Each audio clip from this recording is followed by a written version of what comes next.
Hi friends, ఈరోజు వార్తల్లో నిలిచిన కరెంట్ అఫైర్స్లోని ముఖ్యాంశాలు. ఉప ముఖ్యమంత్రిగా పవన్ కళ్యాణ్కు అధికారం చిక్కింది. పంచాయతీరాజు గ్రామీణాభివృద్ధి శాఖలకు కేటాయింపు. లోకేష్కు విద్యా ఐటీ శాఖ మంత్రులు. ఆంధ్రప్రదేశ్లో కొత్త ప్రభుత్వం కొలువు తీరింది. దీంట్లో మనం చూసినట్టయితే మంత్రులు వారికి కేటాయించిన శాఖలను చూద్దాము. నారా చంద్రబాబు నాయుడు ముఖ్యమంత్రి, సాధారణ పరిపాలన, శాంతి భద్రతలు, పబ్లిక్ ఎంటర్ప్రైజెస్ మంత్రులకు కేటాయించిన శాఖలు. పవన్ కళ్యాణ్ ఉప ముఖ్యమంత్రి, పంచాయతీరాజు గ్రామీణాభివృద్ధి, ఆర్డబ్ల్యూఎస్ పర్యావరణం, అటవీ శాస్త్ర సాంకేతిక శాఖలు. నారా లోకేష్ మానవ వనరుల అభివృద్ధి, విద్యాశాఖ, IT, electronics communications, RTG. Atchannaidu వ్యవసాయం, సహకారం, మార్కెటింగు, పశుసంవర్ధక, డైరీ డెవలప్మెంట్, మత్స్య శాఖలు. పయ్యవల కేశవ్ ఆర్థిక ప్రణాళిక, వాణిజ్య పనులు, శాసనసభ వ్యవహారాలు. వంగలపూడి అనిత హోంశాఖ మంత్రి, విపత్తుల నిర్వహణ. కొల్లు రవీంద్ర భూగర్భ గనులు, ఎక్సైజ్ శాఖ మంత్రి. నాదెండ్ల మనోహర్ ఆహార పౌర సరఫరాలు, వినియోగ వ్యవహారాలు. పొంగూరు నారాయణ పురపాలక పట్టణాభివృద్ధి శాఖ. సత్యకుమార్ యాదవ్ ఆరోగ్యం, కుటుంబ సంక్షేమం, వైద్య విద్య. నిమ్మల రామనాయుడు జలవనరుల అభివృద్ధి శాఖ మంత్రి. ఎన్ఎండి ఫరూక్ న్యాయశాఖ, మైనార్టీ సంక్షేమ శాఖ. ఆనం రామనారాయణ రెడ్డి దేవాదాయ శాఖ. అనగాని సత్యప్రసాద్ రెవెన్యూ, స్టాంపులు, రిజిస్ట్రేషన్. కొలుసు పార్థసారథి గృహ నిర్మాణం, సమాచార, పౌర సంబంధాలు. డోలా శ్రీ బాలవీరాంజనేయ స్వామి సాంఘిక సంక్షేమం, దివ్యాంగ వయోవృద్ధుల సంక్షేమం, సచివాలయం, గ్రామ వాలంటీర్లు. గొట్టిపాటి రవికుమార్ విద్యుత్తు. కందుల దుర్గేష్ పర్యాటకం, సాంస్కృతికం, సినిమాటోగ్రఫీ. గుమ్మడి సంధ్యారాణి మహిళా శిశు సంక్షేమం, గిరిజన సంక్షేమం. బీసీ జనార్దన్ రెడ్డి రహదారులు, భవనాలు, మౌలిక వస్తువుల పెట్టుబడులు. టీజీ భరత్ పరిశ్రమల వాణిజ్యం, ఆహారం శుద్ధి. ఎస్ సవిత బీసీ సంక్షేమం, ఆర్థికంగా వెనుకబడిన వర్గాల సంక్షేమం, చేనేత జౌళి శాఖ మంత్రి. వాసంశెట్టి సుభాష్ కార్మిక, కర్మాగారాలు, బాయిలర్లు, వైద్య బీమా సేవలు.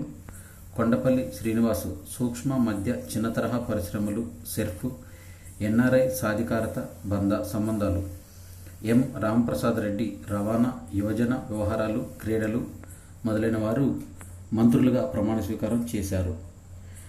ఇక G7 సదస్సులో పాల్గొనడానికి ఇటలీ వెళ్లిన భారత ప్రధాని నరేంద్ర మోదీ సాంకేతికతలపైన గుత్తాధిపత్యం వద్దని, అవి అందరికీ అందుబాటులోకి రావాలని, అప్పటి సమ్మిళిత సమాజానికి పునాదులు పడుతున్నాయని.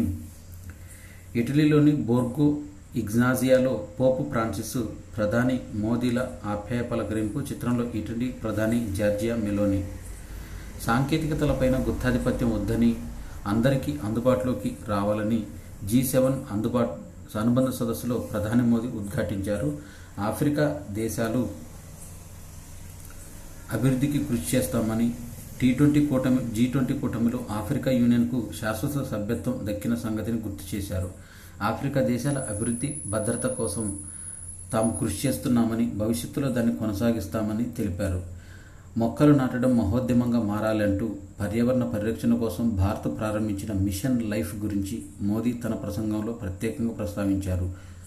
ప్రపంచవ్యాప్త పర్యావరణ దినోత్సవం నాడు అమ్మ కోసం ఒక మొక్క అనే పేరుతో మొక్కలు నాటే కార్యక్రమాన్ని తాను ప్రారంభించిన సంగతి తెలిసిందే.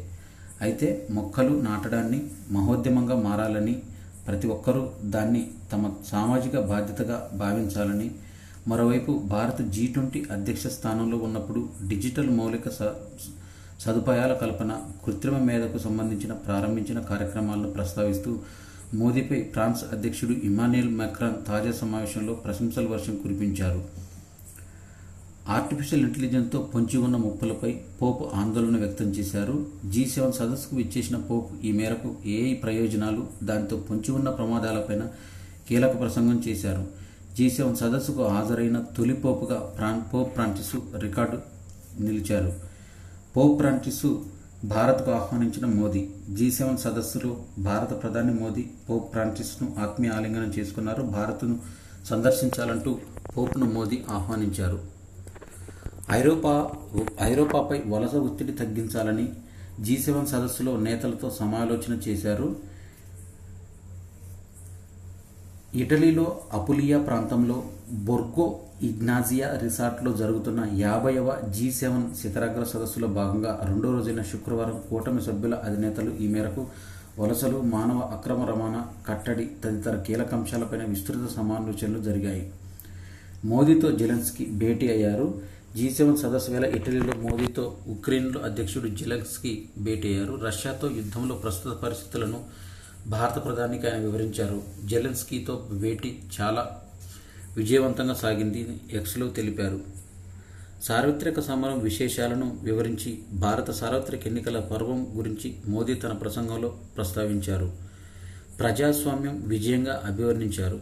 ఈ 2600కు పైగా రాజకీయ పార్టీలు, 10 లక్షల కన్నా ఎక్కువ పోలింగ్ బూతులు, 50 లక్షలకు పైగా ఈవీఎంలు, 1,50,00,000 కన్నా అధిక పోలింగ్ సిబ్బంది, మొత్తం ఓటర్లు దాదాపు 97 కోట్ల మంది ఓటు వేసింది. 64 కోట్ల మంది. ఇంత భారీ ప్రక్రియ భారత్ పారదర్శకంగా పూర్తి చేసింది. ఫలితాలను కొన్ని గంటల్లోనే ప్రకటించిందంటూ లోక్సభ సమరం విశేషాలను మోదీ ఈ సందర్భంగా వివరించారు. దీర్ఘకాలిక నొప్పికి కొత్త చికిత్సా విధానాన్ని అందుబాటులోకి తీసుకొచ్చింది. దీనికి సంబంధించి 2000 సంవత్సరం నుంచి ప్రయోగ దశలో ఉన్న ఈ విధానాన్ని భావోద్వేగ, స్పృహ, అభివ్యక్తి చికిత్సకు వ్యవహరిస్తున్నారు.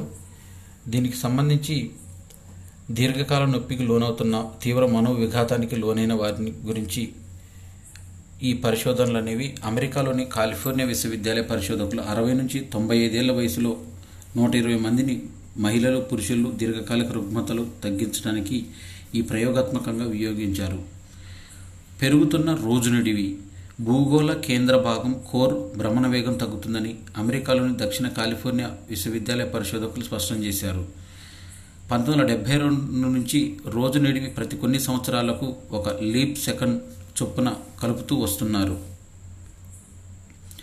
జార్ఖండ్లో 2 లక్షల వరకు రైతుల రుణమాఫీ చేపట్టాలని ఆ రాష్ట్ర వ్యవసాయ శాఖ మంత్రి బాదల్ పత్రలేఖ శుక్రవారం వెల్లడించారు. 2020 వరకు రైతులకు 50,000 నుంచి 2 లక్షల వ్యవసాయ రుణాలను ఏకకాలికంగా పరిష్కారం కింద రద్దు చేస్తామని తెలిపారు. త్వరలో కేంద్ర కేబినెట్ ముందుకు జమిలీ ఎన్నికల కమిటీ నివేదికను ఇవ్వనుంది.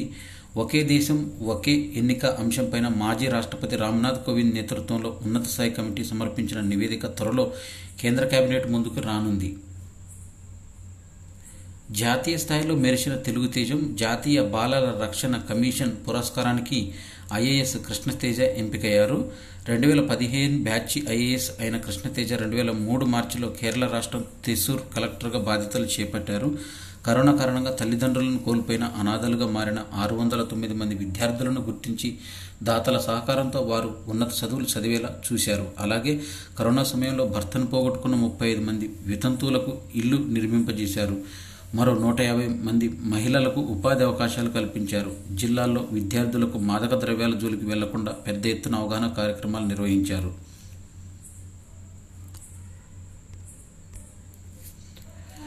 ఆయిల్ పామ్ సలహా కమిటీని నియమించారు. రఘునందన్ రావు, ఎండి కె అశోక్ రెడ్డి శుక్రవారం విడుదల చేసిన ఒక నివేదిక ప్రకారము ఖానాపూర్, వైరా, నారాయణపేట ఎమ్మెల్యేలు మాలోతు రామదాస్ నాయక్, డాక్టర్ చిట్టెం పర్ణికారెడ్డి మొదలైన వారు తెలంగాణ ప్రభుత్వం ఆయిల్ పామ్ సలహా కమిటీని నియమించారు.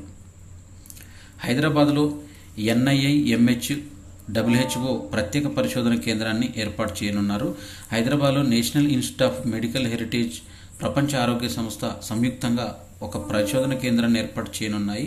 సాంప్రదాయంగా వైద్యం, ఔషధ పరిశోధనల కోసం ఈ కేంద్రం 4 ఏళ్ల పాటు పనిచేయనుంది. తిరుమల తిరుపతి దేవస్థానం నూతన ఈవోగా శ్యామలారావు నియామకం జరిగింది. ఇన్ఛార్జి ఈవోగా ధర్మారెడ్డి తొలగింపు ప్రక్షాళన మొదలైంది. తిరుమల నుంచే శ్రీకారం. ఇంటర్ పూర్తి అయితే HCLలో ఉద్యోగాలంటూ పేర్లు నమోదు చేసుకోవాలని విద్యాశాఖ ఒక నోటిఫికేషన్ విడుదల చేసింది.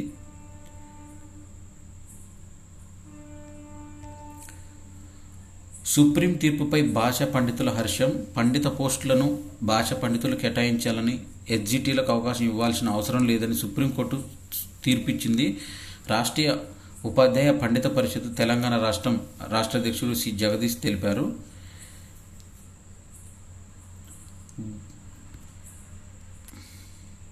వ్యూహాత్మక స్వయం ప్రతిపత్తితో దేశ రక్షణకు నేవీ సంసిద్ధత సమీక్షలో రక్షణ శాఖ మంత్రి రాజ్నాథ్ సింగ్ వెల్లడించారు. ఈస్టర్న్ సీబోర్డ్ యాక్ట్ పాలసీలో భాగంగా సముద్ర తీరంలో ఐఎన్ఎస్ జలాశ్వ నౌకపై నిర్వహించిన నౌకాదళం సంసిద్ధత సమీక్షలో పాల్గొని మాట్లాడారు.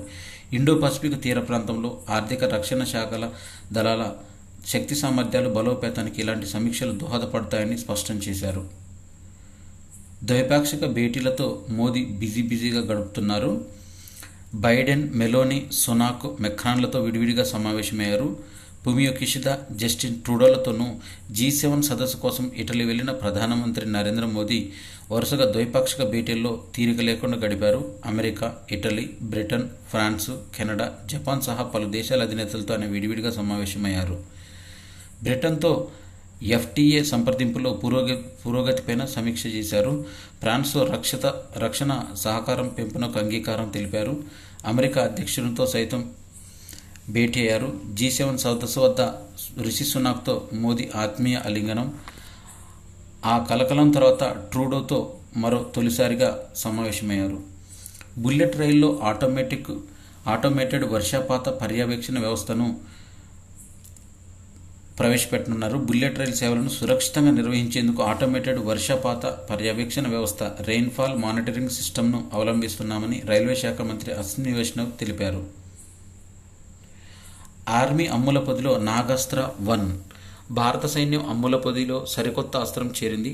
మహారాష్ట్ర నాగ్పూర్లోని సోలార్ ఇండస్ట్రీకి చెందిన అభివృద్ధి చేసిన నాగాస్త్ర 1 సైన్యం చేతికొచ్చింది. వైమానిక దాడుల నిమిత్తం వినియోగించే 480 నాగాస్త్రాలను సైన్యం ఆర్డర్ ఇవ్వగా వాటిలో తొలి విడత 120 అందాయి. GPS ఆధారంగా పనిచేసే నాగాస్త్ర 1 2 మీటర్ల ఖచ్చితత్వంతో దాడి చేయగలదు. G7 సదస్సుకు ఇచ్చేసిన భారత ప్రధాని మోదీకి స్వాగతం పలుకుతున్న ఇటలీ ప్రధాని జార్జియా మెలోనీ, ఇటలీలో అపులియాలో ఫ్రాన్స్ అధ్యక్షుడు మెక్రాన్తో మోదీ భేటీ అయ్యారు. నేతలంతా ఒకవైపు బైడెన్ మరోవైపు. G7 సదస్సుల వేళ అమెరికా అధ్యక్షుడు జో బైడెన్ వ్యవహార శైలి చర్చనీయాంశమైంది. జాబిల్లి పరిశోధన కేంద్రం నిర్మాణంలో చైనాతో రష్యా భాగస్వామ్యం ప్రణాళికకు ఆమోదముద్ర వేసిన పుతిన్. ఈ మేరకు రష్యా అధికార సమాచార పోర్టల్ బుధవారం తెలిపింది. స్పుత్నిక్ న్యూస్ ఏజెన్సీ వెల్లడించింది. ప్రతిష్టాత్మక అంతరిక్ష ప్రాజెక్టుకు ఏప్రిల్లో ఈ 2 దేశాలు ప్రకటించాయి. ఈ ప్రాజెక్టు చంద్రుడి ఉపరితలంపైన జాబిల్లి కక్షలోను భూమిపై 2 దశల్లో నిర్మిస్తారు. ప్రపంచ చరిత్రలో అతిపెద్ద కసరత్తు. భారత ఎన్నికలపైన అమెరికా ప్రశంస. చరిత్రలో ఇది అతిపెద్ద కసరత్తు అని అధికార పార్టీ భాజపాలో ముస్లిం సభ్యుల ప్రాతినిధ్యం ఏమాత్రం లేకపోవడంపై అడిగిన ప్రశ్నకు సమాధానంగా ఇచ్చేందుకు ఆయన నిరాకరించారు. అది భారత ప్రజలే నిర్ణయించుకోవాల్సిన అంశమని పేర్కొన్నారు. 15 నెలల గరిష్టానికి టోకు ధరలు 2.61% మే నెల హోల్సేల్ ప్రైస్ ఇండెక్స్కు ద్రవ్యోల్బణం చేరువైంది. 2023 ఫిబ్రవరిలో నమోదైన 3.85% తర్వాత ఇదే అత్యధికం. 7 నెలల గరిష్టానికి దేశ వాణిజ్యం లోటు. మేలో ఎగుమతులు 9% పెరిగాయి. దీంతో 9.1% పెరిగి $38.13 బిలియన్ నమోదయ్యాయి. జాతీయ భద్రతా సలహాదారు, నేషనల్ సెక్యూరిటీ అడ్వైజర్గా విశ్రాంత IPS అధికారి అజిత్ దోభాల్ను కేంద్ర ప్రభుత్వం 2024 జూన్ 13న మూడోసారి నియమించింది. పదవీ కాలంలో ఆయన కేబినెట్ మంత్రి హోదాతో వ్యవహరించనున్నారు. 2014 మే 30న దోభాల్ తొలిసారిగా నేషనల్ సెక్యూరిటీ అడ్వైజర్గా బాధ్యతలు స్వీకరించారు. అంతకుముందు ఇంటెలిజెన్స్ బ్యూరో డైరెక్టర్గా పనిచేశారు. అలాగే విశ్రాంత IAS అధికారి PK మిశ్రాను ప్రధానమంత్రి ముఖ్య కార్యదర్శి పదవిలో కొనసాగిస్తూ అధికారిక ఉత్తర్వులు వెలువడ్డాయి. ఆయనకు కేబినెట్ మంత్రి హోదా కేటాయించారు. భారత యువ చెస్ క్రీడాకారిణి దివ్య ముఖేష్ ప్రపంచ జూనియర్ చెస్ టోర్నీలో మహిళల విభాగంలో విజేతగా నిలిచింది. 2014 జూన్ 12న గాంధీనగర్, గుజరాత్లో జరిగిన ఆఖరి రౌండ్లో బొలెస్లోగా బల్గేరియాను ఆమెను ఓడించింది. మొత్తం 11 రౌండ్లలో 10 పాయింట్లు సాధించిన దివ్య అగ్రస్థానంలో నిలిచింది. మరో భారత ప్లేయర్ రక్షిత రవి 7.5 స్థానంతో అగ్రస్థానంలో నిలిచింది. IPL విలువ 2024లో 6.5% పెరిగి సుమారు 1,34,858 కోట్లకు చేరింది. అమెరికా పెట్టుబడి బ్యాంకు హలీహాన్తో నివేదిక తెలిపింది. అంతేకాకుండా బ్రాండ్ విలువ ఏడాదికి 6.3% పెరిగి 28,000 కోట్లకు చేరిందని నివేదిక పేర్కొంది. ఒలింపిక్స్, ఫీఫా ప్రపంచ కప్, క్రికెట్ ప్రపంచ కప్ లాంటి మెగా టోర్నీలు కాకుండా లక్షల కోట్ల రూపాయల విలువను అందుకుంది ఐపీఎల్ మాత్రమే. భారత స్టార్ ఆటగాడు సుమిత్ నగాల్ పెరుగుయా టెన్నిస్ టాలెంట్ టోర్నీలో సెమీఫైనల్కు దూసుకెళ్లాడు. శుక్రవారం క్వార్టర్ ఫైనల్లో నగాల్ 6-4, 7-5తో మార్క్స్ కౌన్నికోవ్స్కీ పోలాండ్ను ఓడించాడు. ఇవి జూన్ 15, 2024కు సంబంధించిన కరెంట్ అఫైర్స్. ఈ వీడియో నచ్చినట్టయితే లైక్ చేయండి, షేర్ చేయండి, కామెంట్ చేయండి. నా ఛానల్ సబ్స్క్రైబ్ చేసుకోవడం ద్వారా నేను చేసే వీడియోస్ అన్నీ మీకు నోటిఫికేషన్ రూపంలో వెలువడతాయి. Thanks for watching.